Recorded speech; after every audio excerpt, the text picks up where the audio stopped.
The smell of roast turkey couldn't mask the stench of disapproval around my family's Thanksgiving table. I sat quietly, picking at my mother's famous cranberry sauce while my siblings took turns discussing their latest achievements. The law firm made me junior partner last month, my brother Michael announced, adjusting his Rolex. Youngest in the firm's history. And my hedge fund just cleared $2 billion in assets, David added, not to be outdone. He turned to our youngest sister Victoria. How's the new plastic surgery practice? Victoria preened. 3-month waiting list. Celebrities are flying in from L just to see me. Then all eyes turned to me. The disappointment. The failure. The eldest Carter sibling who'd somehow ended up working at the city's private airport instead of following the family's prestigious career paths. How's the airport job, Emma? My father asked as if the words left a bad taste in his mouth. Still running operations at Millbrook Private Aviation, I replied, deliberately using the airport's full name. Not that it mattered. They never bothered to understand what I actually did. Victoria snorted into her wine glass. You mean you're still just an airport worker? Checking bags and waving those little orange sticks. I bit back the urge to correct her. To explain that as director of operations, I oversaw everything from multi-million-dollar fuel contracts to flight scheduling for some of the world's most exclusive private jets. Dad, I just smiled. Something like that. Really, Emma, my mother sighed, exchanging looks with my father. We paid for your education at Stanford. You could have been anything, doctor, lawyer, investment banker. Instead, you're working at an airport. What they didn't know was that I wasn't just working at the airport. Over the past 5 years, I'd been quietly building something much bigger. But trying to explain that would be pointless. They'd already decided who I was, or rather who I wasn't. At least tell me you're dating someone successful, Victoria pressed. You know, someone who might help you find a real career. I thought about the acquisition papers sitting on my desk at the office, waiting to be signed. About the complex web of holding companies and investment vehicles I'd created. About the fact that I was about to become their boss, though they didn't know it yet. Actually, I started, but David cut me off. Oh God, did you see her car outside? Still driving that old Honda while the rest of us have private jets. He laughed, gesturing with his crystal wine glass. Speaking of which, we're all flying to Aspen next week for the winter opening. You should come, Emma. I'm sure we can find you a seat in coach on a commercial flight. The Honda was a deliberate choice. Like my modest apartment and off-the-rack clothes.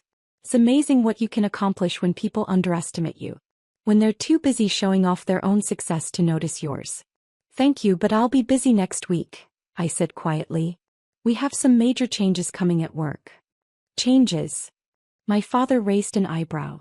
Don't tell me they're finally automating the baggage handling. More laughter around the table. I pushed back my chair, suddenly tired of their jokes, their assumptions, their casual cruelty disguised as concern. Actually, Millbrook Aviation is being acquired, I told them, standing up. Things will be different after the sale goes through. Oh no, Victoria's face showed mock concern. You're not losing your little airport job, are you? I'm sure Michael could find you something entry-level at his law firm. I gathered my coat, thinking about the meetings scheduled for next week. About the shock that was about to ripple through their perfectly ordered worlds. Don't worry about me, I said, heading for the door. I'll be fine. Emma, wait, my mother called after me. You haven't had dessert. And we need to discuss Christmas arrangements. Everyone's flying in on their private jets again this year. I turned back, unable to resist. You might want to hold off on those flight plans. I hear there might be some changes to the airport's operating procedures after the acquisition. What would you know about it? David scoffed. You're just an airport worker. We'll see, I smiled, closing the door behind me. In my car, the Honda they mocked, which I kept precisely because it was so unlike me, I pulled out my phone and dialed my CFO. Sarah? Move up the timeline. Let's close the acquisition tomorrow. Are you sure? She asked. We were going to wait until after the holiday season. I thought about David's private jet comment, about Victoria's sneers, about all the years of dismissal and condescension. I'm sure. Time to show my family exactly what an airport worker can do. Back at my real office. Not the modest one at the airport they occasionally visited, but my actual headquarters downtown. I reviewed the acquisition documents one last time. The structure was beautiful in its complexity. A series of holding companies and investment vehicles that all led back to one source, Eagle Aviation Group, the company I'd built from scratch over the past decade.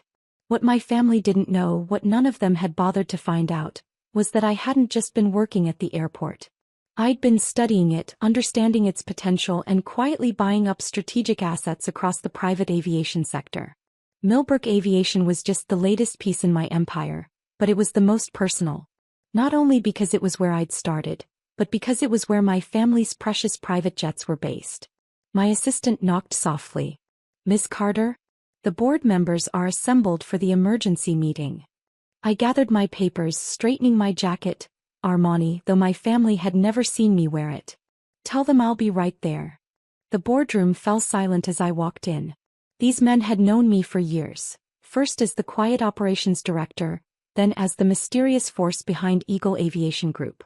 Now they were about to watch me take control of the very airport my family thought I merely worked at. "Lady and gentlemen," I began, setting my folders on the table. "Let's talk about the future of private aviation in this city."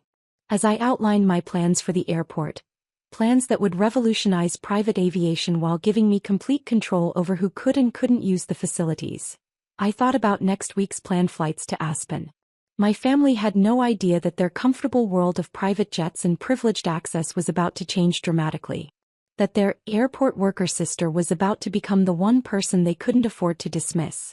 "The papers are ready to sign," my lawyer announced, sliding the documents across the table. "Once executed, Eagle Aviation Group will have complete control of Millbrook Aviation and all its facilities." I picked up the pen, thinking about Victoria's sneer, David's mockery, Michael's condescension. About all the family dinners where they'd treated me like a cautionary tale. "One more thing," I said, pausing before signing. "I want all existing private jet arrangements reviewed. Especially," I smiled, remembering their Christmas plans, the Carter family's standing agreements. The calls started at 6 a.m. the following Monday. First David, then Victoria, and finally Michael, all frantically trying to figure out why their private jets couldn't get clearance for the Aspen trip. I let them go to voicemail, instead watching through the security feeds as they stormed into Millbrook Aviation's terminal, demanding answers from staff who'd been carefully briefed on the new ownership structure. "What do you mean you need special approval?" David was shouting at the front desk. "I've been flying out of this airport for years." "I'm sorry, sir," the attendant replied calmly, following my exact instructions. "All private jet arrangements are under review by the new ownership. You'll need to speak with the CEO of Eagle Aviation Group." "Fine. Get them on the phone right now." "I'm afraid Miss Carter only takes scheduled appointments." I watched David's face freeze. "Carter, what did you say?" Before the attendant could respond, Victoria burst in, her designer heels clicking against the marble floor. "David, my pilot just told me all our flight plans are suspended. What's going on?" Apparently, David's voice was strangled. "We need to speak with the CEO of Eagle Aviation Group. Someone named Carter." Victoria's perfectly maintained composure cracked. "Carter, you don't think." "Think what?" Michael joined them, his lawyer's briefcase clutched tightly. "Why are we all standing here instead of flying to Aspen?" "Because," I said, finally stepping out of the elevator, "you need my permission first." They turned as one, their expressions shifting from anger to confusion to dawning horror as they took in my appearance. Not the modest clothes they were used to seeing, but a tailored suit that cost more than their monthly car payments. "Emma," Victoria whispered. What is this?" "This," I gestured around the terminal, "is my company. Well, one small part of it. Eagle Aviation Group owns not just this airport, but 15 others across the country. Including, incidentally, the one you were planning to land at in Aspen." "That's impossible," David sputtered. "You're just an airport worker." "No," I corrected him.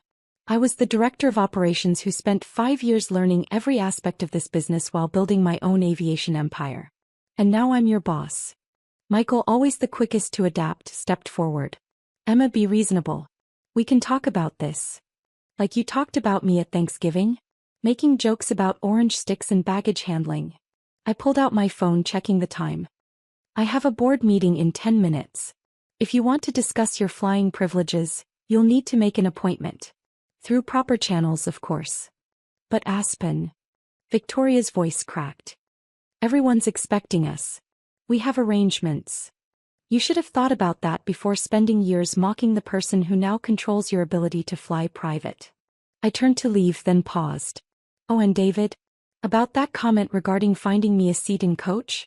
I own 3 Gulfstream G650s personally. Perhaps you've seen them? They're the ones that always get priority clearance. I left them standing in the terminal, their perfect plans crumbling around them. My assistant met me at the elevator. Your parents are on their way, she warned. Your father sounds agitated. Good, I smiled. Have them escorted to the main conference room when they arrive. I think it's time for a proper family meeting. An hour later, I sat at the head of the conference table watching my family file in. Gone was their usual confidence, replaced by uncertainty and barely concealed anger. What is the meaning of this? My father demanded, though his voice lacked its usual authority. Since when do you own an aviation company? Since I built one, I replied calmly. While you were all busy bragging about your achievements, I was quietly creating something bigger than all of your successes combined. But how? My mother asked, sinking into a chair. You never said anything. Would you have listened? Or would you have dismissed it like you dismissed everything else I've done? Silence fell. They knew I was right. So what now? Michael asked, his lawyer's mind probably already calculating angles. You're going to ban us from flying private just for revenge. Revenge? I laughed softly. This isn't about revenge. This is business. Eagle Aviation Group is reviewing all private jet arrangements to ensure they meet our new standards. If you want to continue using our facilities, you'll need to apply like everyone else. Apply? Victoria looked horrified. To our own sister? No, I corrected her. To the CEO of the largest private aviation network in the country. The same CEO you called just an airport worker last week. I slid folders across the table, one for each of them. Inside you'll find our new terms. They're very reasonable, though significantly more expensive than your previous arrangements. You can either accept them or find another airport. Though you should know we've just acquired your closest alternatives. My father opened his folder, his face paling as he read the numbers. This is highway robbery. Actually, I smiled, it's market rate. You're just not used to paying it. Amazing what connections can do, isn't it?